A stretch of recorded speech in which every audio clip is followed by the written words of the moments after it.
ലോക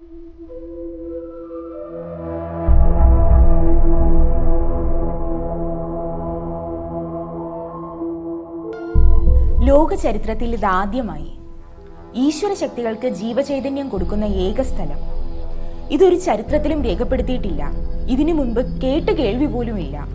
കലിയുഗ അവതാരത്തിന്റെ ലക്ഷ്യം തന്നെ ഈശ്വര ശക്തികൾക്ക് പുനർചൈതന്യം കൊടുക്കുക എന്നതാണ്. ഇതിലൂടെ മനുഷ്യർക്കും എല്ലാ ജീവജാലങ്ങൾക്കും എല്ലാത്തിനും. ഇത് പരമമായ സത്യമാണ്. അനുഭവത്തിൽ മാത്രം വിശ്വസിച്ചാൽ മതി. ഇതാ മഹാ അത്ഭുതങ്ങൾ ഭാരതിയമ്മയിലൂടെ എത്തുന്നു.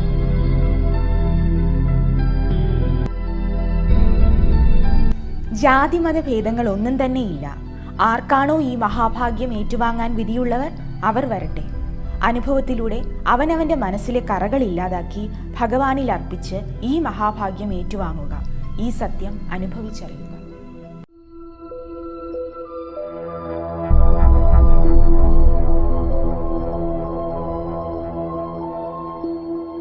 ഇവിടെയുള്ള ദൈവത്തിന്റെ പേര് ജനകത ഔഷന്നു ഇലുഷനും ജനകത ഔഷന്നു ഇലു ഇഷാനിയുമാണ്. ഇതിനു പുറമെ നവചകന്മ എന്ന പുതിയ സൃഷ്ടിയുമുണ്ട്. അത് ഓരോ ഈശ്വരശക്തിയുടെയും ജീവചൈതന്യ രൂപത്തിൽ നിന്ന് ഉടലെടുത്തതാണ്.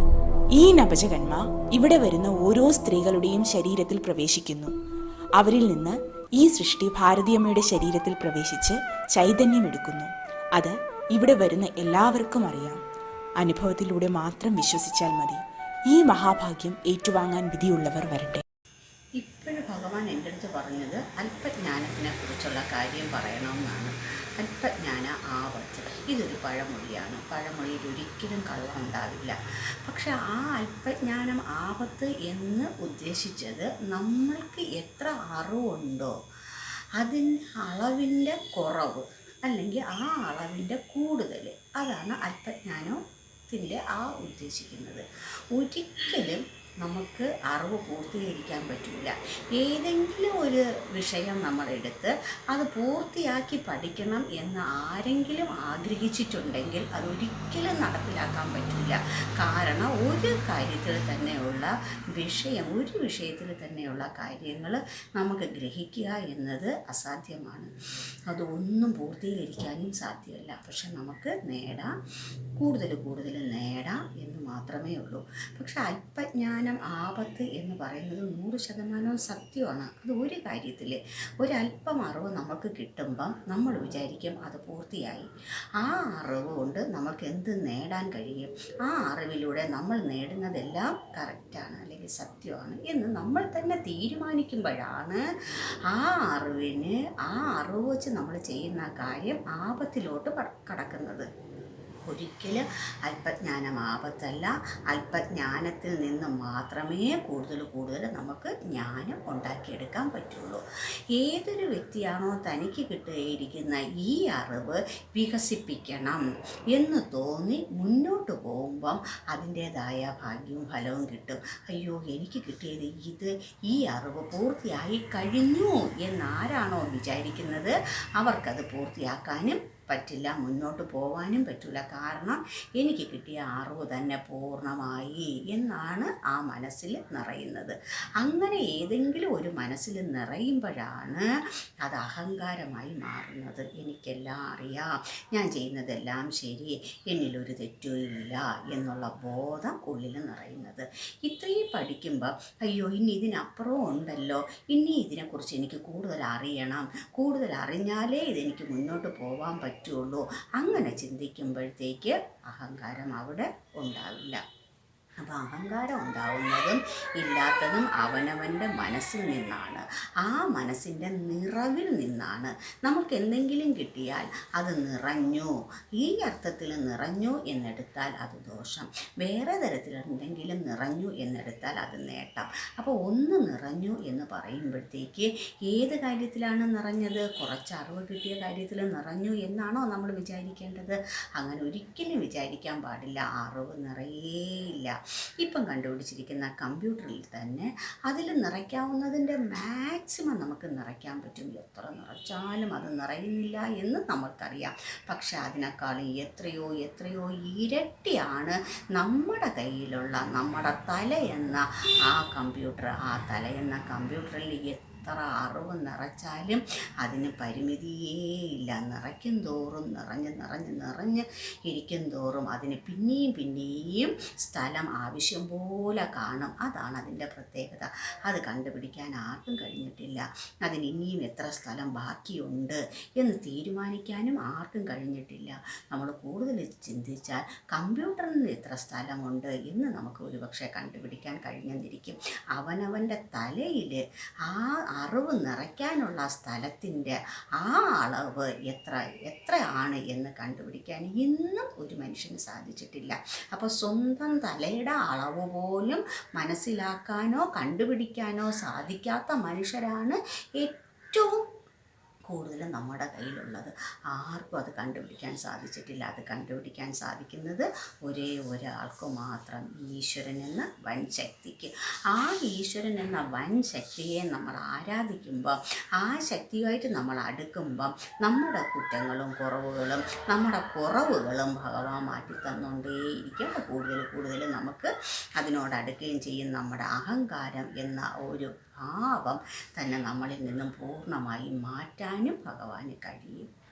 അപ്പോൾ അല്പജ്ഞാനം ആപത്ത് എന്ന് പറയുന്നത് നമ്മളിൽ ഉള്ളിലുണ്ടാകുന്ന ആ അറിവ് പൂർത്തിയായി, എന്നെ ജയിക്കാൻ ഇനി ആർക്കും കഴിയില്ല, ഞാൻ പൂർണ്ണനാണ് ഈ കാര്യത്തിൽ എന്ന് വിചാരിക്കുന്നതാണ് സത്യം. പക്ഷെ ആ സത്യത്തിനെ നമ്മൾ മാറ്റി വച്ചിട്ട് അതിനപ്പുറം സത്യം ഉണ്ടെന്നും നമ്മുടെ അറിവ് വളരെ കുറവാണെന്നും ഇനിയും നമുക്കറിയാൻ ഒരുപാടുണ്ട് എന്നുള്ള ചിന്തയോടുകൂടി മുന്നോട്ട് പോകണം. അപ്പോൾ അല്പജ്ഞാനം ഒരിക്കലും ആപത്താവുകയില്ല. അല്പജ്ഞാനം ആപത്ത് ആവാതിരിക്കാൻ നമ്മൾ ചെയ്യേണ്ട ഒരേ ഒരു കാര്യം, എൻ്റെ അറിവിന് പരിമിതിയുണ്ട്, ഈ അറിവ് പോരാ, ഇനി ഇതെവിടെ നിന്ന് നേടണം, എങ്ങനെ നേടണം എന്ന ചിന്തയിൽ നമ്മൾ പോകുമ്പോഴത്തേക്ക് അതിൻ്റേതായ ഗുണം കിട്ടും. വായനയിലൂടെ കിട്ടുന്ന അറിവ് ഏറ്റവും വലുതാണ്. ഇന്ന് വായനയിലൂടെ മാത്രമല്ല, അല്ലാതെ എല്ലാ തരത്തിലും നമുക്ക് അറിവ് നേടിയെടുക്കാൻ കഴിയും. അപ്പം പഴമൊഴി പറഞ്ഞിരിക്കുന്നത് അല്പജ്ഞാനം ആപത്ത് എന്ന് പറഞ്ഞിരിക്കുന്നത് 100% ശരിയാണ്. പക്ഷെ അത് ഭാവത്തിനെയാണ് ഉദ്ദേശിക്കുന്നത്, അല്ലാതെ അതിന് ഉള്ളിലെ അറിവിനെ അല്ല അത് അർത്ഥമാക്കുന്നത്. അത് അർത്ഥമാക്കുന്നത് നമ്മളിൽ നിറയുന്ന അറിവിൻ്റെ അളവ് നമ്മൾക്കത് മനസ്സിലാക്കി അത് പൂർണ്ണമായി, ഇനി എനിക്കത് എല്ലാം ആയി എന്നുള്ള ചിന്തയാണ്. ആ ചിന്തയാണ് ആപത്ത് എന്നാണ് പറഞ്ഞിരിക്കുന്നത്. അല്ലാതെ അല്പജ്ഞാനം ഒരിക്കലും ആപത്തല്ല. അല്പജ്ഞാനത്തിന് കൂടുതൽ ജ്ഞാനം ഉണ്ടാക്കിയെടുക്കുക. അല്പമായ ജ്ഞാനമേ ഉണ്ടാവുള്ളൂ എല്ലാവർക്കും. ആദ്യമേ ഒരു കുട്ടി ഓടി നടക്കില്ല. ആ കുഞ്ഞിനെ വളർത്തിയെടുത്ത് വലുതാക്കി കൊണ്ടുവരാൻ ആദ്യമുള്ള ഒരുപാട് പടവുകളുണ്ട്. അതെല്ലാം കഴിഞ്ഞാൽ മാത്രമേ സ്വന്തം കാലിലൊന്ന് നിവർന്ന് നിന്നതിന് ശേഷമേ നടക്കാൻ പഠിക്കുകയുള്ളൂ. നടന്ന് കഴിഞ്ഞതിന് ശേഷം മാത്രമേ ഓടാൻ പഠിക്കുകയുള്ളൂ. അതുപോലെ ഈ അറിവ് നമ്മൾ ആദ്യം കുറച്ച് നമുക്ക് എടുക്കാൻ പറ്റുള്ളൂ. എഴുതി പഠിക്കുക, അക്ഷരങ്ങൾ പഠിക്കുക, കേട്ട് പഠിക്കുക, ഇങ്ങനെയുള്ള കുറേ കാര്യങ്ങൾ കഴിഞ്ഞതിന് ശേഷം മാത്രമേ നമുക്കൊരു വായനയിലൂടെ ആയാലും മറ്റുള്ളവരുടെ ആൾക്കാർ പറയുന്നത് ശ്രദ്ധയുടെ ആയാലും നമുക്കത് നേടാൻ പറ്റുള്ളൂ. അപ്പോൾ ഓരോ ഘട്ടങ്ങളും നമ്മളിങ്ങനെ കടന്ന് പോകുമ്പം നമ്മുടെ അറിവ് കൂടി വരും. അപ്പോൾ ഈ അറിവിനെല്ലാം കാരണം നമ്മൾ തന്നെത്താനെ ഉണ്ടാക്കിയതാണെന്ന് ചിന്തിക്കാതെ നമ്മുടെ രക്ഷകർത്താക്കൾ, അതുപോലെ മുതിർന്ന ആൾക്കാർ, നമ്മളെ പഠിപ്പിക്കുന്ന ആൾക്കാർ, ഇതിനെല്ലാം നിയന്ത്രിക്കുന്ന ഒരു വൻ ശക്തി, ഇതെല്ലാം നമ്മൾ മുന്നിൽ കണ്ടുകൊണ്ട് വേണം നമ്മൾ മുന്നോട്ട് പോകാൻ. അതുകൊണ്ട് ഒരിക്കലും നമ്മൾ വിചാരിക്കുന്നത് പോലെ അല്ല കാര്യങ്ങൾ. നമ്മൾ വിചാരിക്കുന്ന പോലുള്ള കാര്യങ്ങൾ നമ്മളിൽ ഉണ്ടാവും. പക്ഷെ അതിന് നമ്മുടേതായ കാര്യങ്ങളെ നമ്മൾ തന്നെ അത് ശരിയാക്കി എടുക്കുമ്പോഴാണ്, അതിന് പിന്നിലുള്ള വൻ ശക്തിയെ കാര്യം നമ്മൾ മനസ്സിലാക്കുമ്പോഴാണ് നമുക്ക് മുന്നോട്ട് പോകാനും അതിൻ്റെ കാര്യങ്ങൾ നേടാനും പറ്റുന്നത്. ഒരു വാക്ക് തന്നെ, പടി എന്നൊരു വാക്ക് തന്നെ നമ്മൾ എടുത്താൽ ആ വാക്കിനകത്ത്, അത് അക്ഷരമാണെന്ന് ഞാൻ പറയുന്നില്ല, ഒരു വാക്ക്, ആ വാക്കിനകത്ത് പടി എന്ന് പറയുമ്പോഴത്തേക്ക് നമ്മൾ കയറി വരുന്ന പടികളുണ്ട്. കുട്ടികളുടെ അടുത്ത് പഠിക്കുക എന്ന് പറയുന്ന പടിയുണ്ട്, ആ പടിയുടെ അക്ഷരം വേറെയാണ്. അങ്ങനത്തെ ഒരു പടിയുണ്ട്. ത്രാസും പടിയും, അതിനകത്തൊരു പടിയുണ്ട്. ഇതിന് പുറമെ ഭഗവാൻ ഒരു പടിയുണ്ട്. നമ്മൾ പറയും പടിയാറും കടന്ന് അവിടെ ചെന്നാൽ ശിവനെ കാണാം ശിവശംഭോ, നരനായി ഇങ്ങനെ ജനിച്ചു ഭൂമിയിൽ നരകവാരിതിൽ നടുവിൽ ഞാൻ. ആ പാട്ടിൽ ഭഗവാൻ പറയുന്നുണ്ട്, ആ പാട്ടിൽ പറയുന്നുണ്ട് പടിയാറും കടന്ന് അവിടെ ചെന്നാൽ ശിവനെ കാണാം ശിവശംഭോ. ഈ പടി ആറെന്ന് പറയുന്നത് ആധാരങ്ങളാണ്. അതിനെക്കുറിച്ച് അറിയാൻ നമുക്ക് ആഗ്രഹം കാണും. അപ്പോൾ അതിൻ്റെ പഠിത്തത്തിനെക്കുറിച്ച് നമ്മൾ ചിന്തിക്കുമ്പോൾ അത് നമുക്ക് മനസ്സിലാക്കിയെടുക്കാൻ പറ്റും. അപ്പോൾ ഒരിക്കലും പഠനം പൂർത്തിയാക്കാൻ ആർക്കും കഴിയില്ല. ഒരു വിഷയത്തിൽ തന്നെ നമുക്ക് പഠനം പൂർത്തിയാക്കണം എന്നാരെങ്കിലും വിചാരിച്ചിട്ടുണ്ടെങ്കിൽ അയാൾക്കതിന് സാധ്യമല്ല എന്ന് അവർക്കും അറിയാൻ പറ്റും, മറ്റുള്ളവർക്കും അറിയാൻ പറ്റും. പക്ഷെ നേടാം, ഒരുപാട് നേടാം. യഥാർത്ഥത്തിൽ അല്പജ്ഞാനം ആപത്ത് തന്നെയാണ്. പക്ഷേ ഈ അല്പജ്ഞാനം ആപത്ത് എന്ന് പറയുമ്പം ആ അല്പജ്ഞാനത്തിൽ വെച്ചിട്ട് നമ്മൾ എന്ത് പ്രവൃത്തി ചെയ്താലും അത് ആപത്തായിട്ട് തന്നെ മാറും. പക്ഷെ ആ അല്പജ്ഞാനത്തോടു കൂടി മാത്രമേ നമുക്ക് പുതിയ ജ്ഞാനങ്ങളും കൂടുതൽ ജ്ഞാനങ്ങളും ഉണ്ടാക്കാൻ പറ്റുള്ളൂ. പക്ഷേ ആ അല്പജ്ഞാനത്തിന് ഞാനെന്ന ഭാവം ഇല്ലാതെ ഇതിലെനിക്ക് കുറച്ച് അറിവ് മാത്രമേ ഉള്ളൂ, ഈ അറിവ് കൂട്ടിക്കൂട്ടി കൊണ്ടുവരേണ്ട ഉത്തരവാദിത്വം എൻ്റേതാണ്, ഈ അറിവ് വെച്ചിട്ട് ഞാൻ പൂർണ്ണമായി ചെയ്യുന്ന ആൾക്കാർ ചെയ്യുന്നത് പോലെ ചെയ്യാൻ പാടില്ല, ഇതിലെന്തെങ്കിലും അപകടം സംഭവിക്കും, ഇതിലെന്തെങ്കിലും ദോഷം സംഭവിക്കും എന്ന് മുൻവിധി നമ്മുടെ ഉള്ളിലുണ്ടായിരിക്കണം. അല്പജ്ഞാനമേ നമ്മുടെ കയ്യിലുള്ളൂ, കുറച്ച് അറിവുകൾ മാത്രമേ നമ്മുടെ കയ്യിലുള്ളൂ. ആ കുറച്ച് അറിവുകൾ വെച്ചിട്ട് നമ്മൾക്കൊന്നും ചെയ്യാൻ പറ്റൂല. ഇതിൽ നിന്ന് ഞാൻ അറിവ് കൂട്ടിക്കൂട്ടി കൊണ്ടുവരണം, ഇതിനറിവുള്ള ആൾക്കാരോട് ചോദിച്ച് മനസ്സിലാക്കണം. ഈ അറിവിൽ നിന്ന് നമുക്ക് കൂടുതൽ അറിവ് എടുത്തിട്ട് വേണം നമ്മൾ തന്നെത്താനെ ഒരു കാര്യം ചെയ്യാവൂ എന്ന് നമ്മൾ തന്നെ ഉറപ്പിച്ചാൽ ആ അല്പത്തിൻ്റെ ആ ജ്ഞാനം ഒരിക്കലും അപകടമായി മാറില്ല. അതേപക്ഷം ഈ കിട്ടിയ അറിവ് എനിക്ക് പൂർണ്ണമായി, എനിക്കിനി ഇതിൽ നിന്ന് ഒന്നും ഇനി കൂടുതലായിട്ട് അറിയാനില്ല, ഞാനത് ചെയ്യും എന്ന് പറഞ്ഞ് എന്ത് കാര്യം ചെയ്താലും അത് ദോഷമായിട്ടേ വരുള്ളൂ. അതുകൊണ്ടാണ് ഈ പഴമൊഴി അല്പജ്ഞാനം ആപത്ത് എന്ന് പറയുന്നത് 100% സത്യമായി മാറുന്നത്. പക്ഷേ കുറച്ച് അറിവ് കൂട്ടി വന്നാലല്ലേ അതിനെ പൂർണ്ണതയിലോട്ടോ അല്ലെങ്കിൽ ആ കാര്യങ്ങളിലോട്ടോ നമുക്ക് എത്തിക്കാൻ പറ്റുള്ളൂ. ഒരിക്കലും നമ്മളിത് പഠിക്കണ്ട, നമ്മുടെ അറിവ് ഇത്രയേ വേണ്ട, അങ്ങനെയൊക്കെ വിചാരിച്ചാൽ നമുക്കതൊന്നും ചെയ്യാൻ പറ്റില്ല. അത് കാരണം അറിവ് കൂട്ടി എടുക്കുക, ഈ അല്പജ്ഞാനം വളർത്തി എടുക്കുക, അതിനനുസരിച്ച് മുന്നോട്ട് പോവുക. ആ ഭാഗ്യവും ഫലവും നമുക്ക് കിട്ടും. ഒരു കാരണവശാൽ അത് ദോഷമായി മാറില്ല. ദോഷമായി മാറുന്നത് നമ്മൾ പൂർണ്ണമായി ഞങ്ങൾ ചെയ്യുന്നത് എന്തും ശരിയാണ്, നമ്മുടെ പാകപ്പിഴകളൊന്നും പറ്റൂല, നമ്മൾക്കൊരു ദോഷവും സംഭവിക്കൂല, എൻ്റെ അറിവിൽ ഇതിനപ്പുറം ഇനി അറിവൊന്നും നേടാനും ഇല്ല എന്ന ചിന്ത, ആ മനോഭാവം, ആ രീതി അതുണ്ടാവുമ്പോഴാണ് അപകടമായി മാറുന്നത്. അപ്പോൾ പഴമൊഴിയായാലും ഏത് കാര്യമായാലും പഴമക്കാർ പറയുന്ന ഏത് കാര്യങ്ങളായാലും അതിൽ 100% സത്യമുണ്ട്. പക്ഷേ എപ്പോഴും നമ്മൾ ഏത് കാര്യം പറയുമ്പോഴും പുറമേ ഒരു കാര്യം പറഞ്ഞാലും അതിന് ഉള്ളിൽ വേറൊരർത്ഥവും ഒളിഞ്ഞു കിടപ്പുണ്ടായിരിക്കും. ആ ഒളിഞ്ഞു കിടക്കുന്ന അർത്ഥവും നമ്മൾ ഉൾക്കൊണ്ടേ പറ്റുള്ളൂ. ഒരേ കാര്യം ഒരുപോലെ പറയുമ്പോഴും അതിനകത്ത് ഒരുപാട് വ്യത്യാസങ്ങൾ കാണും. ആ വ്യത്യാസം നമ്മൾക്ക് ഉൾക്കൊള്ളാനുള്ള ആ കഴിവ് നമ്മൾ തന്നെത്താനെ ഉണ്ടാക്കിയെടുക്കണം. മനുഷ്യനുള്ളതുപോലുള്ളൊരു കഴിവ് ലോകത്തുള്ള ഒരു ജീവികൾക്കും ഇല്ല. സംസാരിക്കാനുള്ള കഴിവ്, അറിവ് നേടാനുള്ള കഴിവ്, നന്ദിയും തൃപ്തിയും എന്നുള്ളൊരു കഴിവ്, ഇതെല്ലാം മറ്റുള്ള ജീവികളിൽ നിന്നും വളരെ വ്യത്യസ്തമാണ് മനുഷ്യൻ.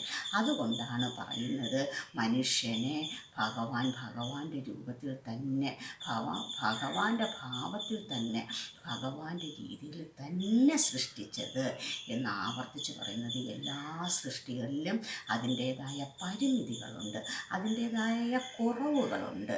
പക്ഷെ മനുഷ്യരിലും ഉണ്ട്, ഇല്ല എന്ന് പറയുന്നില്ല. ഒരിക്കലും ദൈവം ഒരു മനുഷ്യനാവില്ല. മനുഷ്യന് മനുഷ്യനായി മാത്രമേ ജീവിക്കാൻ പറ്റുള്ളൂ. പക്ഷെ ആ മാനുഷിക ശക്തിയുള്ള ഒരുപാട് മനുഷ്യജന്മങ്ങളുണ്ട്. അത് ഭഗവാൻ അറിഞ്ഞു കൊടുക്കുന്ന കാര്യങ്ങളാണ്. അത് കാരണം നമ്മളെല്ലാവരും ജ്ഞാന ജ്ഞാനങ്ങൾ വർദ്ധിപ്പിക്കുക, അറിവുകൾ കൂട്ടുക, കൂടുതൽ കൂടുതൽ അറിയാനുള്ള ആഗ്രഹം പ്രകടിപ്പിക്കുക, സത്യവും മിഥ്യവും തിരിച്ചറിയുക, നല്ലതും ചീത്തയും തിരിച്ചറിയുക, നന്മയിലോട്ട് മാത്രം നയിക്കുക. എല്ലാവർക്കും എല്ലാം നേടണം, എല്ലാം ഉണ്ടാവണം എന്ന് വിചാരിക്കുക. ഭഗവാൻ പൂർണ്ണനായതുകൊണ്ട് ഭഗവാന്റെ നിന്ന് ഒന്നും നമുക്ക് എടുക്കാനും പറ്റില്ല, ഭഗവാന് നമുക്കൊന്നും കൊടുക്കാനും പറ്റില്ല. അത് എന്നും പൂർണ്ണം തന്നെയാണ്. പക്ഷെ മനുഷ്യൻ ഒരിക്കലും പൂർണ്ണനല്ല. മനുഷ്യനായാൽ മനുഷ്യൻ ഒരിക്കലും പൂർണ്ണനാവുകയുമില്ല. അപ്പോൾ ആവാൻ ശ്രമിക്കുന്നതിലല്ല അർത്ഥം, നേടാൻ ശ്രമിക്കുന്നതിലാണ് കാര്യം. ഏറ്റവും പ്രധാനപ്പെട്ടത് എന്തും നേടാനുള്ളത് അനുസരണ എന്നുള്ള ഒരു വലിയൊരു ഘടകം തന്നെയാണ്. അത് നമ്മളിൽ വളർത്തിയെടുക്കുക. അത് അനുസരണയോടുകൂടി എല്ലാം മുന്നോട്ട് പോവുക, അറിയാനുള്ള ആഗ്രഹം കാണിക്കുക, ക്ഷമയോടെ നേടാനുള്ളത് നേടുക. അതെല്ലാം ഒരു മനുഷ്യന് വേണ്ട ഏറ്റവും പ്രധാനപ്പെട്ട ഭാഗങ്ങളിലൊന്നാണ്, പ്രധാനപ്പെട്ട അറിവുകളിലൊന്നാണ്, പ്രധാനപ്പെട്ട നേട്ടങ്ങളിലൊന്നാണ്.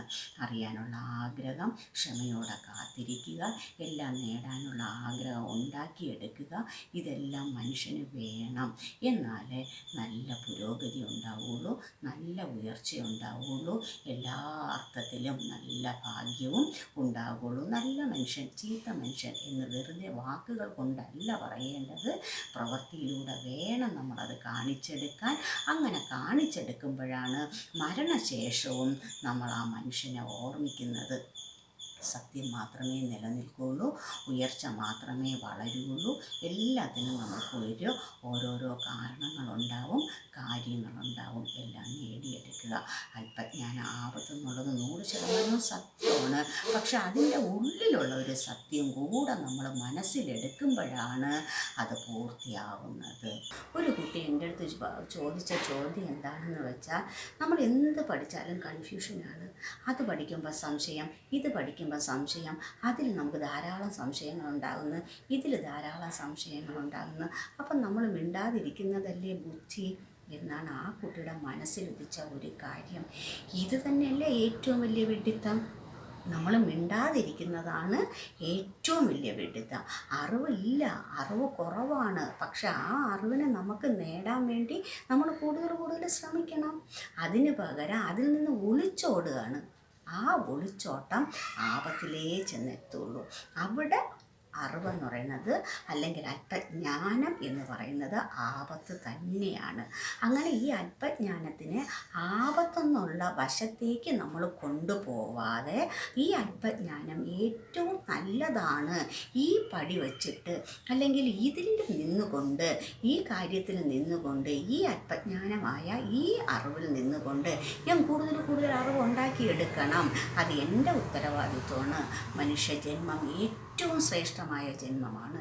എത്രയോ ജന്മങ്ങൾ കഴിഞ്ഞതിന് ശേഷം മാത്രം ഉണ്ടാകുന്ന ഒരു ജന്മമാണ്. അതിൽ വിശ്വസിക്കുന്നവർക്ക് മാത്രമേ അങ്ങനെ ചിന്തിക്കാൻ പറ്റുള്ളൂ. അതിൽ വിശ്വസിക്കാത്ത ഒരാൾക്ക് അതിനെക്കുറിച്ച് അങ്ങനെ ചിന്തിക്കാൻ പറ്റില്ല. അപ്പോൾ ആ വിഷയമല്ല ഞാൻ പറയുന്നത്, ഈ വിശ്വസിക്കുന്ന ആൾക്കാരുടെ വിഷയമാണ് ഞാൻ പറയുന്നത്. അപ്പോൾ ഇതിൽ ആ വിഷയത്തിലോട് നമ്മൾ കടക്കുമ്പം നമ്മുടെ ഓരോ പടി നമ്മൾ മുന്നോട്ട് പോകുമ്പോഴും ഈ മനുഷ്യജന്മത്തിനെ ഏറ്റവും ശ്രേഷ്ഠമായ ഈ മനുഷ്യജന്മത്തിനെ ഏറ്റവും പുണ്യജന്മമാക്കണമെങ്കിൽ, അങ്ങനെ ആക്കണം എന്ന് നമ്മൾ ആഗ്രഹിക്കുന്നെങ്കിൽ നമ്മൾ അറിവ് കൂട്ടിയേ പറ്റുള്ളൂ.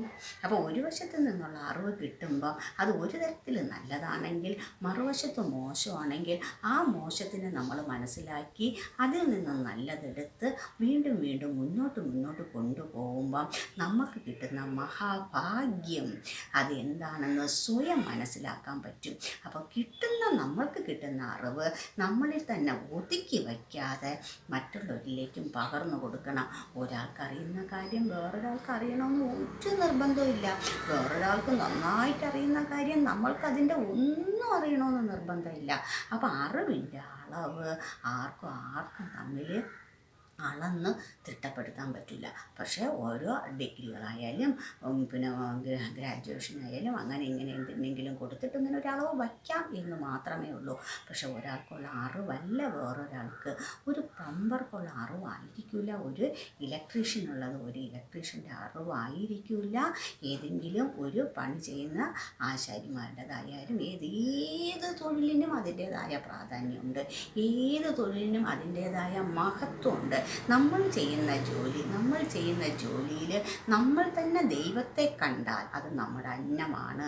അതിൽ നിന്നാണ് നമ്മളുടെ വിശപ്പ് മാറ്റുന്നത്, നമുക്ക് ആവശ്യമുള്ള എല്ലാം തരുന്നത് എന്ന് നമ്മൾ ഏതെങ്കിലും ഒരു തൊഴിലിനോട്, നമ്മൾ ചെയ്യുന്ന ഒരു തൊഴിലിനോട് ആത്മാർത്ഥത, ഒരു കൂറ് കാണിക്കുകയാണെങ്കിൽ അത് ഒരിക്കലും നമുക്കൊരു ഭാരമാവില്ല. ഇത് എൻ്റെ ജോലിയാണ്, ഇത് എൻ്റെ കടമയാണ്, ഇത് ആർക്കാനും വേണ്ടി ഓർക്കാനിക്കുന്നത് പോലെ ആർക്കാനും വേണ്ടി നമ്മൾ എന്തെങ്കിലും ചെയ്യുന്നതാണ് എന്നൊരു ചിന്ത നമ്മുടെ മനസ്സിലുള്ളപ്പോഴാണ് നമ്മുടെ ജോലി ഭാരമായിട്ട് തോന്നുന്നത്. അപ്പോഴാണ് നമ്മുടെ അറിവിനും ബോധത്തിനും കുഴപ്പം സംഭവിക്കുന്നത്. അതല്ല, എൻ്റെ ഈ ജോലി ഞാൻ ചെയ്യാവുന്നതിൻ്റെ മാക്സിമം ചെയ്യണമെന്നും അത് ശരിയായി തന്നെ ചെയ്യണമെന്നും നമ്മുടെ ഉള്ളിൽ ഒരാഗ്രഹം വരുമ്പം ഈ ജ്ഞാനത്തിനെ കുറച്ച് കിട്ടിയിരിക്കുന്ന ഈ അറിവ് കുറവായ ഈ ജ്ഞാനത്തിനെ നമുക്ക് വലുതാക്കി എടുക്കാൻ പറ്റും. അതുകൊണ്ട് ഒരു അല്പജ്ഞാനം ഒരിക്കലും ആപത്തല്ല. അല്പജ്ഞാനം എന്ന ആ ഭാവം, ആ ചിന്ത, അതാണ് ആപത്ത്. അതിനെ നമ്മളുടെ മനസ്സിൽ നിന്ന് എന്നേക്കുമായി മാറ്റി കുഞ്ഞു അറിവുകളെ വർദ്ധിപ്പിച്ചെടുത്ത് അത് മുന്നോട്ട് കൊണ്ടുപോവുക. ചെറുതിൽ നിന്ന് തന്നെയാണ് വലുതുണ്ടാകുന്നത്. ചെറുതുകൾ ചേർന്ന് തന്നെയാണ് വലുതുണ്ടാകുന്നത്. ചെറിയ അറിവുകളെ നമ്മൾ ചേർത്ത് വലിയ അറിവുകളാക്കി എടുക്കുക. അതിനൊന്നും ഒരു അളവ് പോലൊന്നും വെച്ചിട്ടില്ല, അതിനൊന്നും പ്രത്യേകതയൊന്നും മാറ്റി വെച്ചിട്ടില്ല. നമ്മുടെ അറിവ് എത്ര ഉണ്ടെന്നോ നമ്മുടെ എത്ര അറിവ് കുറവെന്നോ നമുക്ക് അളക്കാനും പറ്റില്ല. പക്ഷെ നമുക്ക് നേടാവുന്നതും നമുക്ക് കിട്ടാവുന്നതുമായ അറിവുകൾ നമ്മൾ മാക്സിമം ഉണ്ടാക്കിയെടുക്കുക. ആ ഉണ്ടാക്കിയെടുക്കുന്ന അറിവിലൂടെ അല്പജ്ഞാനത്തിനെ വളർത്തി വലിയ ജ്ഞാനങ്ങൾ ഉണ്ടാക്കുക. അല്പജ്ഞാനം പൂർണ്ണമായി എന്നുള്ള ബോധം മാറ്റുക. ഇതൊക്കെയാണ് ഭഗവാൻ എൻ്റെ അടുത്ത് പറഞ്ഞിരിക്കുന്ന കാര്യങ്ങൾ. അത് ഞാനിതാ ഇവിടെ സമർപ്പിച്ച് ഭഗവാൻ എന്ന വൻ ശക്തിയെ മനസ്സിലാക്കി മുന്നോട്ട് പോയി ഭാഗ്യം നേടിയെടുക്കണേ എന്നും ഭാഗ്യം എല്ലാവർക്കും ഉണ്ടാവണേ എന്നും ഓരോരോ കൊച്ചു കാര്യങ്ങളിൽ നിന്നും ഒരുപാട് വലിയ കാര്യങ്ങൾ പഠിക്കണേ എന്നുള്ള ആഗ്രഹത്തോടു കൂടി ഞാനിതാ ഭഗവാന്റെ മുന്നിൽ സമർപ്പിക്കുന്നു.